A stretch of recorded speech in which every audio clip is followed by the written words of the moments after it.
de 2026. Eu sou Rodrigo Viana e esse é o programa que traz as principais notícias do Brasil e do mundo, sempre ao vivo às 5 horas da tarde, com informação e análise a quente.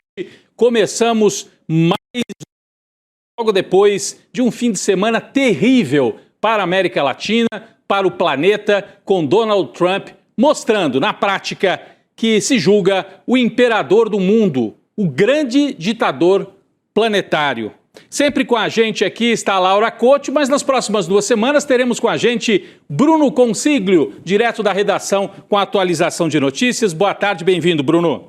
Boa tarde, Rodrigo. Boa tarde para todo mundo que está nos assistindo nos canais de Instituto Conhecimento Liberta e Eduardo Moreira no YouTube. E muito boa tarde para você que está nos ouvindo nas rádios ao redor do Brasil. Boa tarde, Rodrigo. Feliz Ano Novo. A Lourinha volta daqui a pouco. Enquanto isso, eu estou aqui. E não esquece de dar o like na nossa transmissão, se inscrever e comentar de onde que você está assistindo, que a gente vai ficar de olho no chat também. Vamos nessa, Rodrigo. Essa boa tarde para o Bruno, que é da nossa equipe, né? É da nossa equipe de edição de redação aqui do ICL Urgente. Boa tarde para você que mora nesse país, Brasil, que também está na mira de Donald Trump. O Brasil, assim como toda a América Latina, país governado por Lula, que reagiu de forma cautelosa depois do ataque a Caracas neste sábado. É a primeira vez que os Estados Unidos atacam diretamente uma capital sul-americana. Já tinham feito isso na América Central. Já tinham dado apoio para a instalação de ditaduras aqui no Brasil, no Chile, Argentina, Uruguai, mas jamais tinham atuado com tropas próprias e muito menos sequestrado um presidente de um país do tamanho da Venezuela. O Brasil está na mira, a Colômbia está na mira, Cuba. É um momento perigosíssimo, as regras acabaram, é o vale-tudo planetário comandado por um tresloucado presidente dos Estados Unidos, que tem o poder militar, poder nuclear e o peso econômico de uma potência decadente e perigosa. Tudo isso você vai ver ao vivo, agora, aqui no ICL Urgente. Nicolás Maduro já foi levado ao tribunal nos Estados Unidos. O presidente deposto e sequestrado, porque a palavra é essa, o presidente sequestrado pelos Estados Unidos, neste sábado, foi levado hoje, segunda-feira, para Nova York, a pedido da justiça norte-americana. Detido numa prisão do Brooklyn, Maduro e a esposa Cília Flores respondem oficialmente por 4 crimes: narcoterrorismo, conspiração para tráfico de cocaína, posse de armas. Bom, queriam que o presidente da Venezuela não tivesse armas em torno dele? Presidente, chefe de Estado, tem proteção armada. E conspiração para posse de armas e explosivos. Na verdade, isso é uma balela. O Maduro, seria mais honesto dizer, está sendo julgado porque era o presidente da Venezuela, com uma reserva de petróleo gigantesca, a maior do planeta. De qualquer maneira, diante do tribunal Maduro, o Tribunal Distrital de Nova York, que é uma corte federal, na audiência de custódia agora à tarde, Maduro declarou inocência em todos esses crimes. Ele disse, abre aspas, sou inocente, não sou culpado, sou um homem decente. E aqui a gente tem as imagens da transferência de Maduro, quando ele está saindo da prisão, onde está colocado, e sendo levado para o tribunal. A audiência em si, a audiência não foi transmitida. Por enquanto, não surgiram registros de imagens dentro do tribunal, mas no fim de semana circularam muitas imagens de Maduro preso, algemado, como a gente está vendo essa aqui, por exemplo, ó. Maduro preso, algemado. Numa delas, que acho que é até uma fotografia que nós vamos colocar daqui a pouco aqui na tela, Maduro aparece até de bom humor. Essa aqui não, essa aqui ele aparece com os olhos vendados, acho que estava dentro do helicóptero. Essa aqui, ó, ele faz até um joinha algemado. Tem uma outra em que ele circula andando assim, caminha ao lado dos agentes da DEA, e faz um joinha e fala, boa noite, bom ano novo para vocês e tal. Tenta se mostrar tranquilo, mas não foi nada tranquilo o que aconteceu lá em Caracas, A gente sabe perfeitamente e vai mostrar daqui a pouco. Esses são registros de imagens feitas por encomenda para gerar o quê? Uma situação de humilhação pública. É a tentativa de Donald Trump de humilhar não só o Nicolás Maduro, humilhar o povo da Venezuela, humilhar qualquer processo político que ouse se opor ao poderio do império dos Estados Unidos. Enquanto estas cenas eram transmitidas ao mundo com o intuito de gerar humilhação, e o Maduro até tentou se mostrar altivo, né, depois de passar pelo que passou, fez ali o joinha, né, o que não muda em nada a situação terrível em que ele se encontra. Mas é uma operação também midiática, uma operação de comunicação. E tentaram gerar a destruição completa, a humilhação do povo venezuelano e mostrar para todos os governantes da América Latina e do mundo: o próximo pode ser vocês, não há mais regra. Qualquer um pode ser levado preso para os Estados Unidos. Enquanto isso acontecia na Venezuela, o filho de Maduro, Nicolás Maduro Guerra, discursou pela primeira vez na Assembleia Nacional, lá em Caracas, na primeira vez desde o sequestro do pai, no sábado. Bruno Concílio tem mais informações sobre isso. Bruno. Rodrigo, é isso mesmo. Em tom bastante emocionado, o filho do Maduro condenou a ação de Trump e pediu liberdade para o pai. Esse discurso marcou a primeira sessão da Assembleia desde a operação dos Estados Unidos no sábado, que sequestrou o Maduro. Aplaudido pela maioria do parlamento, o possível sucessor do legado de Maduro disse que o momento pode representar uma regressão perigosa. Ele ainda apontou que se o sequestro de um chefe de Estado for normalizado, nenhum país vai estar mais seguro, Rodrigo. E há uma tentativa, Bruno, inclusive da imprensa, parte da imprensa brasileira, a cobertura da TV Globo no sábado e no domingo no Fantástico é nessa linha aí, normalização. Tratando assim, é um julgamento, uma coisa normal, pegaram um chefe de Estado e vão julgar. Gente, o que aconteceu é uma invasão ilegal, um ato de guerra, sem autorização por parte do Congresso dos Estados Unidos. Então, até nos Estados Unidos há uma ilegalidade. E, por fim, um desrespeito completo à ONU, às regras internacionais. Nenhum país está seguro mesmo. E a imprensa do Brasil é mais submissa ao Trump do que alguns jornais lá nos Estados Unidos que estão criticando a operação que ele fez. E a gente sempre repete, você não precisa gostar do Maduro por causa disso. Não se trata de gostar ou não gostar do Maduro. Ah, mas o Maduro ganhou a eleição, mas foi roubada a eleição, é ilegal. Gente, se o Maduro você critica por ter tomado alguma atitude ilegal, o que significa então o Trump? Isso que ele acabou de fazer. Então é indefensável. E os povos do mundo estão em perigo nesse momento e tem que reagir. Tem que reagir. Pessoal, notícia de agora há pouco, hein? Essa aqui é a atualização. A gente estava entrando no ar e as imagens começaram a chegar de Caracas também. Delcy Rodrigues acabou de assumir oficialmente como a presidenta interina da Venezuela. Então ela assumiu, ela no fim de semana já tinha falado como liderança principal do governo, na ausência de Maduro, e agora há pouquinho, não sei se a gente já tem as imagens para rodar aqui, a Delcy tomou posse na Assembleia lá em Caracas. Temos as imagens? Porque, curiosamente, quem deu posse para Delcy Rodrigues foi o irmão dela. O presidente da Assembleia Nacional é o Jorge Rodrigues. Os dois, Delcy e Jorge Rodrigues, são lideranças históricas do chavismo e vêm de uma tradição da esquerda venezuelana. Ela, portanto, parece sólida no comando do país. O Trump levou embora o Maduro, mas deixou toda a cadeia de comando chavista funcionando e a Delcy Rodrigues agora é oficialmente a presidenta da Venezuela. Com o sequestro de Nicolás Maduro, manifestações contra Trump explodiram em diversas cidades dos Estados Unidos. Estamos falando de manifestações lá. Enquanto muitos comemoravam, outros iam para o protesto.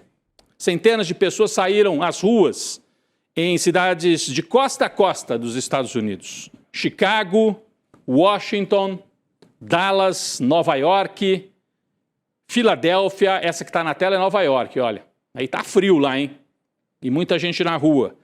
Pittsburgh, São Francisco, Seattle, não é?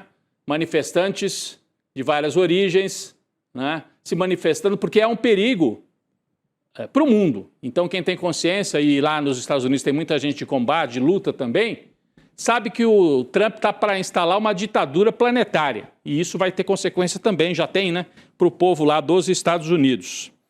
Na Venezuela também muita gente foi às ruas para condenar o sequestro de Nicolás Maduro. A gente separou imagens aqui, manifestações grandes em Caracas, em várias cidades venezuelanas, o povo nas ruas se manifestando. Eu vi uma das imagens, não sei se a gente vai ter uma imagem aberta, é uma multidão realmente impressionante. Essas já são imagens de Cuba, então a gente teve manifestações em várias partes. Aqui já em Cuba, em Havana, né, o presidente Canel foi para a rua, junto com as principais lideranças do povo cubano, milhares de pessoas protestando também contra o sequestro de Nicolás Maduro. E uma coisa que chama a atenção da gente, né?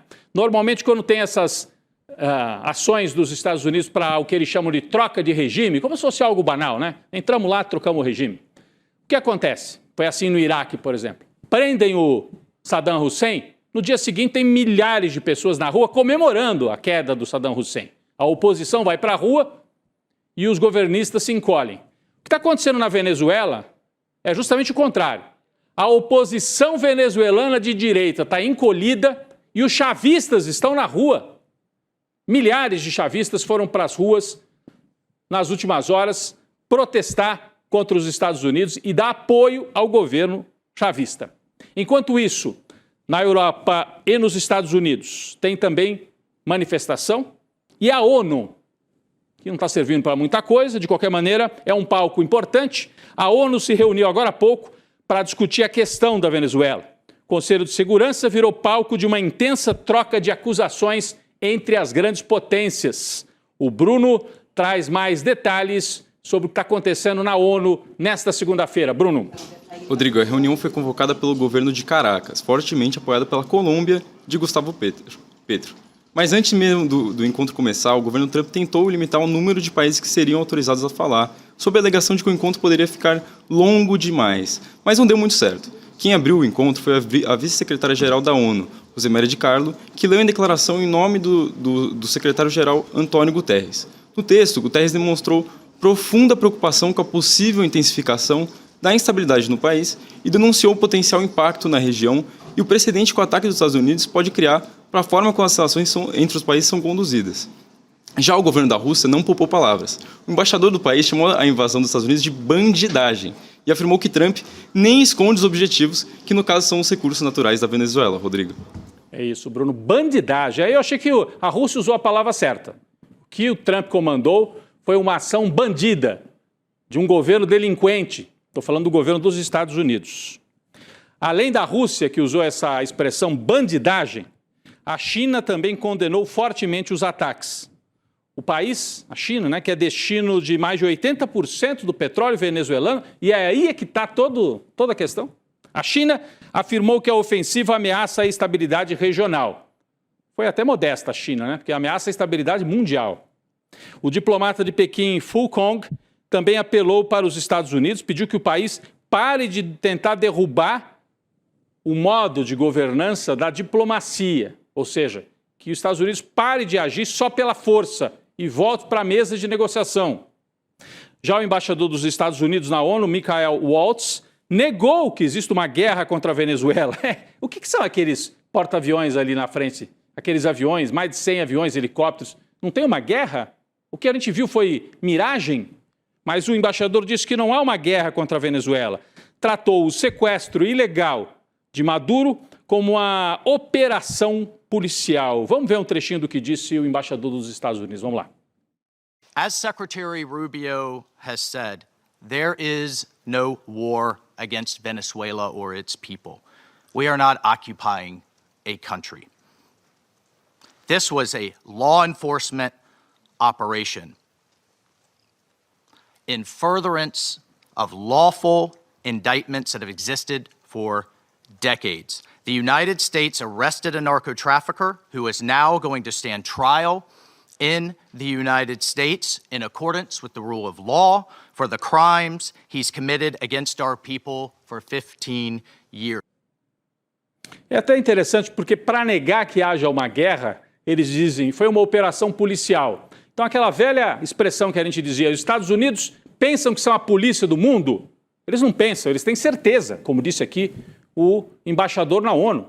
Foi uma ação policial, disse o embaixador, acusando o Nicolás Maduro de ser narcotraficante, o que não tem nenhuma lógica diante do cenário da geopolítica das drogas 70% das drogas consumidas nos Estados Unidos vem da Colômbia, né? E a Colômbia tem saída para o Atlântico e para o Pacífico, não precisa da Venezuela para mandar droga para os Estados Unidos. E o que faz existir tanto tráfico de droga é o consumo nos Estados Unidos. De qualquer maneira, isso é cortina de fumaça. O que eles querem é o petróleo. E estavam com os porta-aviões ali já, com porta-aviões, com outros navios, no litoral ali da Venezuela, já agindo há bastante tempo. Então, no auge da ação militar na Venezuela, dos Estados Unidos, né, o Maduro chegou a negociar um exílio em Belarus, país aliado da Rússia. Quem diz isso é o repórter da Folha de São Paulo. Ele afirma que 25 de novembro, Maduro enviou a Minsk, capital de Belarus, o seu embaixador na Rússia para avançar com as negociações. A Belarus, né, é um país, é um dos poucos que sobraram ali, aliados de Putin, né? Tem um detalhe, Belarus não seria a primeira opção de Maduro para se refugiar, se fosse necessário. A opção dele era a Rússia, mas Putin não gostou muito. Putin temia que a ida de Maduro para Moscou fosse prejudicar sua relação com Donald Trump em meio às negociações para encerrar a guerra da Ucrânia. Tudo isso segundo a reportagem da Folha de São Paulo. Bom, caso haja alguma disposição de Trump no futuro de se livrar, de exilar, de mandar embora o Maduro, depois do julgamento, a gente sabe certamente que uma das opções é ir para Belarus, como traz aqui a Folha de São Paulo. Depois dessas atualizações do que aconteceu nesta segunda-feira, vamos retomar um pouco do fim de semana. Sábado pela manhã, o ICL acordou mais cedo, fez uma super live que durou mais de 4 horas, 5 horas na verdade. Eu estava lá desde 8 horas da manhã, toda a nossa equipe de plantão, equipe técnica de edição, para trazer os detalhes enquanto as coisas aconteciam. Então, se você não acompanhou, eu acho que a maioria aqui acompanhou, mas vamos relembrar, é importante porque esse fato vai marcar a história. 3 de janeiro de 2026. Vamos relembrar como o presidente da Venezuela foi sequestrado pelos Estados Unidos. Hora a hora, 2 horas da manhã, no horário de Washington, acontece um ataque cibernético que paralisa a defesa antiaérea venezuelana. Os Estados Unidos, logo em seguida, bombardeiam a região de Caracas, aeroportos e o Forte Tiuna, que é o forte de comando militar, onde estava o Nicolás Maduro. Mais de 150 aeronaves participaram dessa operação. Às 3 horas e 2 minutos da manhã, no horário de Washington, helicópteros, tropas de elite chegam a esse complexo, Forte Tiuna, onde Maduro e a esposa Cília Flores dormiam. Ou seja, eles não estavam no Palácio de Miraflores, estavam numa área bastante protegida, supostamente, né, dentro do forte. O casal foi detido, dezenas de guardas venezuelanos e cubanos, que faziam a segurança de Maduro e da mulher, foram assassinados. Um dos helicópteros levou Maduro e Cília até um navio base USS Iwo Jima. Esse navio transportou o casal venezuelano até a base de Guantánamo e de lá eles embarcaram numa aeronave com destino aos Estados Unidos. Vamos virar a página aqui para relembrar mais.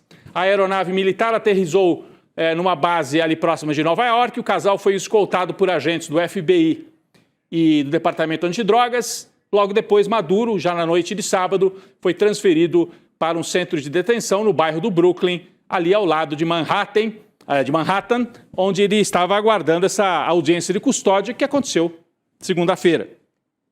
Bom, o ataque, como eu falei, deixou diversas vítimas. O ministro da Defesa venezuelano, o general Vladimir Padrinho, relatou ontem que grande parte da equipe de segurança foi morta no ataque. Seguranças que incluíam, como eu disse, vários cubanos. O Maduro se cercava de seguranças cubanos porque temia algum tipo de traição dentro das tropas venezuelanas. Segundo Venezuela e Cuba, 32 militares cubanos morreram nessa operação. Portanto, aquela primeira ideia foi uma operação de inteligência, não teve muita violência. Olha aqui as imagens. Se a gente puder passar de novo. Além dos fortes e das bases aéreas, também houve ataques em áreas civis. Essa aqui é a casa, que eu estava vendo mais cedo as imagens. Se não me engano, essa é a casa de uma senhora de mais de 80 anos, acabou sendo bombardeada, ela morreu na hora. Então tem civis também, a contabilidade dos civis mortos ainda está sendo feita, né? A gente viu já mais cedo que os cubanos estão se mobilizando também para protestar contra o que aconteceu, não só porque a Venezuela é uma aliada, mas porque dezenas de cubanos também foram assassinados nessa ação criminosa e ilegal do governo dos Estados Unidos. Segundo o jornal The New York Times, o ataque deixou ao todo 80 mortos. É a contabilidade, por enquanto, extraoficial. Aí na tela, de novo, o presidente cubano, que é o próximo na mira, hein?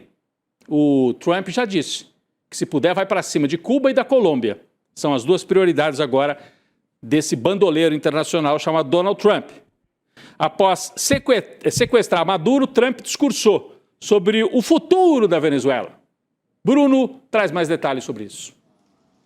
Rodrigo, foi algo completamente bizarro, até mesmo para os padrões do Donald Trump, que, como a gente já conhece, né, são extremamente bizarros esses discursos. Se antes os Estados Unidos tentavam disfarçar um pouco as suas intenções, alegando armas biológicas, como aconteceu no Iraque, ou até armas nucleares, como aconteceu no Irã, hoje em dia o Trump ele nem tenta esconder mais. Olha só o que ele disse. We're going to run it, essentially, until such time as a proper transition can take place. As everyone knows, the oil business in Venezuela has been a bust, a total bust, for a long period of time. They were pumping almost nothing by comparison to what they could have been pumping and what could have taken place. We're going to have our very large United States oil companies, the biggest anywhere in the world, go in, and we are ready to stage a second and much larger attack if we need to do so. So we were prepared to do a second wave if we needed to do. Ou seja, assumiu que a questão é o petróleo, para quem não ouviu, para quem não leu a legenda, só ouviu, e ameaçou com uma segunda onda de ataques se os que ficaram lá em Caracas, Delcy Rodrigues e outros, não se comportarem. Essa é a polícia do planeta Donald Trump, ele sim, um criminoso internacional. É curioso, né, que ele use a justificativa do narcotráfico, depois fala em petróleo, mas em narcotráfico também não faz sentido, porque recentemente o Trump concedeu perdão a um presidente de Honduras que foi condenado por envolvimento com tráfico, e o Trump foi lá e perdoou, porque o presidente de Honduras é do mesmo partido do sujeito que ele apoiou agora na eleição em Honduras. Então não faz o menor sentido. Nessa mesma coletiva, Trump fez uma fala ameaçadora contra o presidente da Colômbia, Gustavo Petro. Vamos ver esse trecho também, do Gustavo Petro? A ameaça do Trump é o Gustavo Petro. Vamos lá. Mr. President, Colombian President Gustavo Petro, a couple weeks ago, he said he's got to watch his ass. And today, he said he's not concerned about anything happening to him in the aftermath of this operation. So, just what your message is about that? Well, he has cocaine mills. He has factories where he makes cocaine. And yeah, I think I stick by my first statement. He's making cocaine. They're sending it into the United States. So he does have to watch his ass. Viu o que ele falou? O Petro tem fábricas de cocaína. Então, mirou a arma para a cabeça do Petro também. Presidente de centro-esquerda. Petro também discursou e respondeu duramente aos Estados Unidos e a Trump. Foi talvez o líder no planeta que respondeu com mais força diretamente Donald Trump e os Estados Unidos. Vamos ver a fala de Gustavo Petro, presidente da Colômbia. Un clan de pedófilos quiere acabar la democracia en Colombia. Duro, sí, pero ahí está la realidad. Y para que no salga la lista, entonces nos envían acorazados a matar pescadores de esta ciudad. Y amenazar al vecino, que si dictador o no, ¿cómo que el pueblo de Colombia va a aplaudir que invadan a su hermano, que no es el presidente, sino el pueblo de Venezuela? ¿Cuándo? Seríamos así de traidores y de vendidos, de que nuestra propia sangre la traicionamos, o el pueblo del Ecuador, o el pueblo de Panamá, o el pueblo de Venezuela no es nuestro propio pueblo. Y entonces quieren que el presidente haga lo que quería hacer Duque, cobarde, prestar las tierras de Colombia para que desde ahí se invadiera a un país hermano que tiene la misma historia que nosotros, porque allá nació Bolívar y vino a morir aquí, en esta ciudad. No se puede. Presidente de Colombia que haga eso, presidente maldito por las generaciones futuras, porque nunca será olvidado como un traidor. É a fala bastante dura, de Gustavo Petro dizendo que a Colômbia está sendo atacada por um clã de pedófilos para disfarçar o escândalo do Epstein.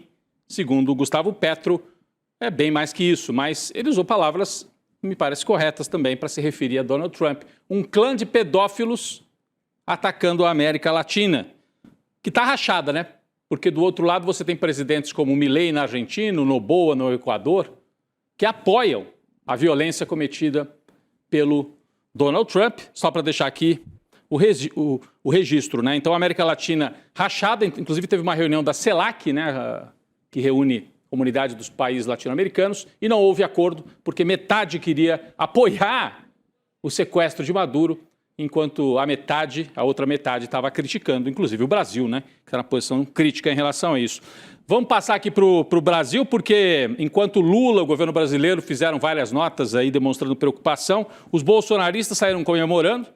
Tarcísio de Freitas, por exemplo, gravou um vídeo comemorando a invasão, como ele já havia feito, né, vestindo o bonezinho do Trump no tarifaço, comemorou de novo. É um lambe-botas, não aprendeu nada, né? É um lambe-botas do Donald Trump. Teve bolsonarista que foi além, não é isso, Bruno? Quem mais comemorou e fez afirmações aí esquisitas? Rodrigo, é isso mesmo. É inacreditável um negócio desse que eu vou falar agora. Duas das maiores figuras do bolsonarismo, Flávio Bolsonaro e o Nicolas Ferreira, foram às redes sociais pedir para que o Lula tenha o mesmo destino de Maduro, ou seja, ser sequestrado pelos Estados Unidos.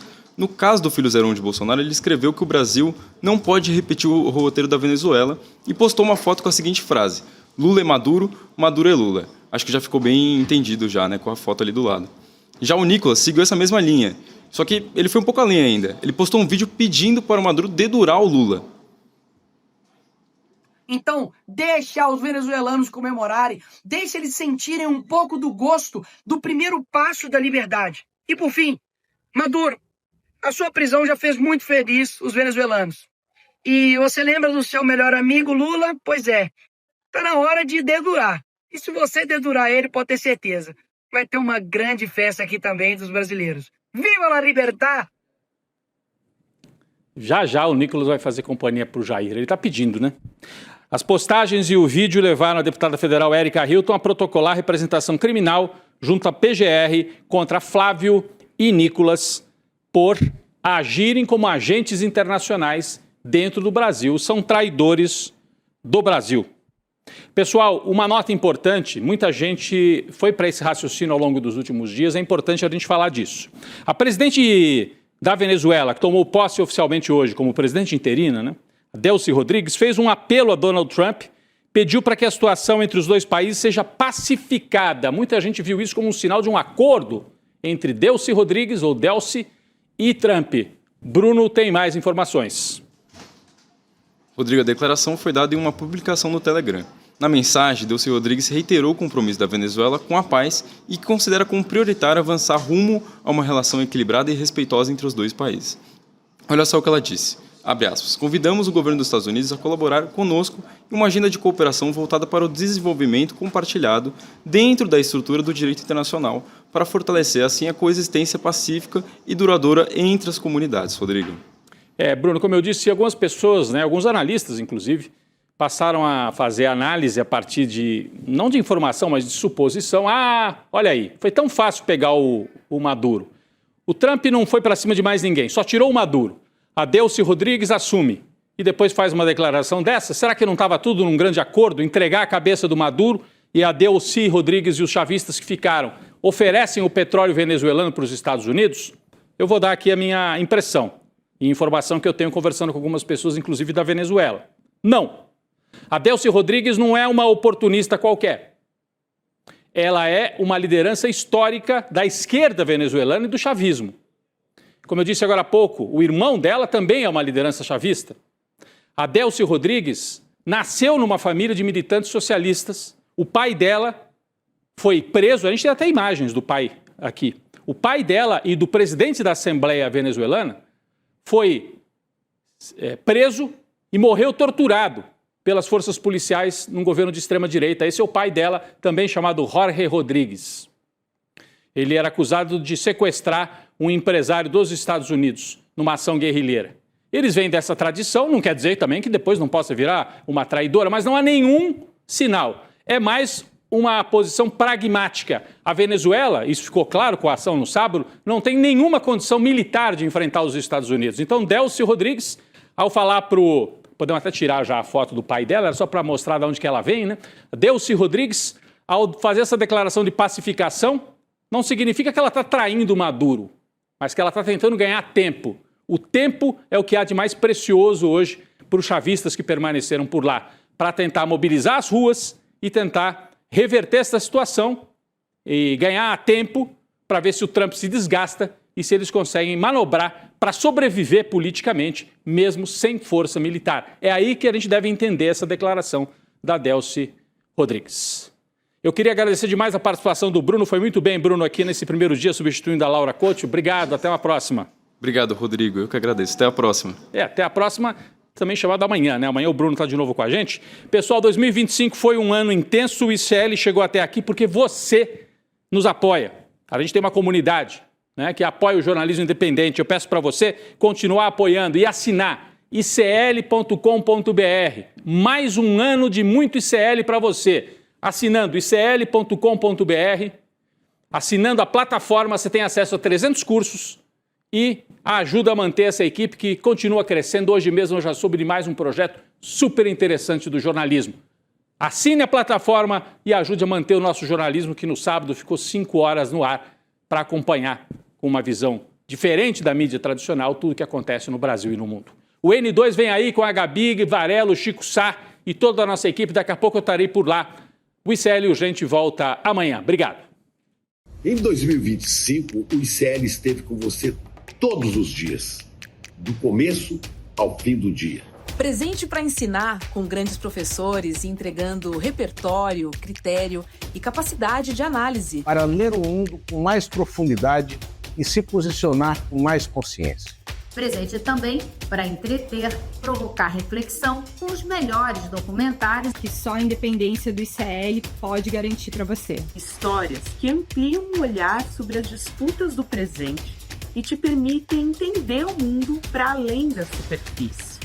Nosso jornalismo independente existe para organizar a realidade com apuração, ética, responsabilidade. E levar informação confiável e verificada para todos os cantos do mundo. O ICL existe porque a gente acredita que só o conhecimento é a chave para a verdadeira liberdade. E que entender o mundo é o primeiro passo para transformar a forma de agir nele. Acesse icl.com.br e descubra que o conhecimento liberta. Aprenda com os melhores professores, assista aos melhores documentários do mundo e apoie o jornalismo independente. E coragem, porque 2026 está batendo a porta. E a gente precisa de coragem para encarar. O ICL completou 5 anos levando informação de qualidade, reflexão e conhecimento que transformam vidas. E essa história não é feita sozinha. Ela é construída junto com nossos parceiros de todo o Brasil. Cultural FM 2 de ICL. Com você, onde você estiver. Passando para agradecer a grande parceria que temos com o Instituto Conhecimento Liberta. Obrigado pela parceria que realmente liberta. A nossa parceria aqui em retransmitir o conteúdo do N1 foi um golaço, um gol de letra, que venham muitos anos para nós. Um forte abraço a todos. Salve, camaradas do ICL! Vamos crescendo juntos aí nessa grande parceria e esperamos que venham mais muitos e muitos anos pela frente. Conhecimento liberta. E é por isso que nós temos essa parceria, para expandir esse conhecimento. E nós estamos juntos nesse processo e nessa... São vozes unidas em uma rede que cresce a cada dia, levando informação livre e independente para milhões de brasileiros. E você, que tem um canal no YouTube ou uma emissora de TV, pode se juntar a nós. Retransmita o sinal do ICL e leve transformação para a sua audiência. ICL, 5 anos de informação que liberta.